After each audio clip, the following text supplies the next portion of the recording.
Good afternoon, and our first item of business this afternoon is Time for Reflection.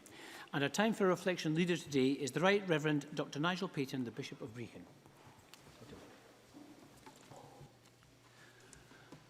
Looking after people in their twilight years is particularly rewarding. It says everything about our humanity and about our society. As we live longer, the number of elderly in Scotland is increasing. While most of us will retain independent living, many will need residential care in the last lap of life.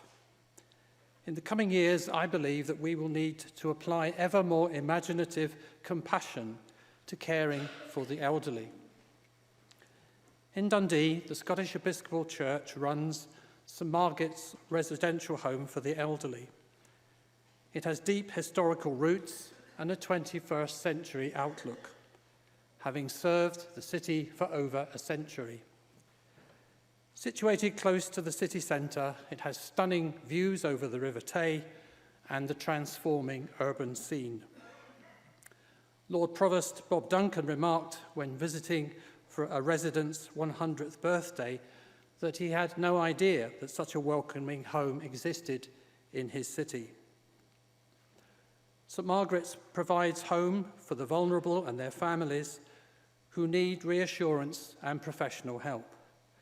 Nearly all of our 32 residents cannot self-fund.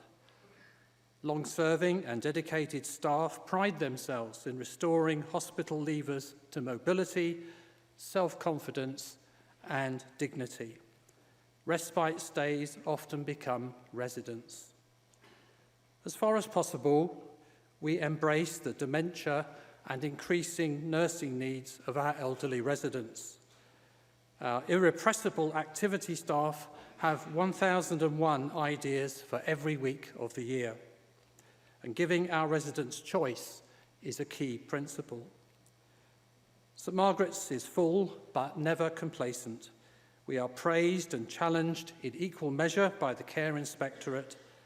We have plans to add bedrooms and expand our social areas. We are always looking for ways to improve.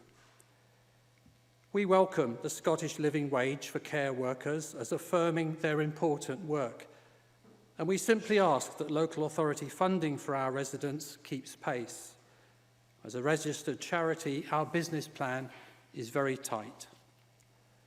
As you would expect, St Margaret's has a Christian ethos. As we approach Christmas, we retell the story that Christ made his home among us so that we might live with him. Or, as our manager Elaine Kerr puts it, I don't see St Margaret's as my workplace so much as being invited each day by the residents into their home. Presiding Officer, members of the Scottish Parliament, thank you for the opportunity to address you today. May I wish you every blessing for the Christmas season and success in your work in the coming year.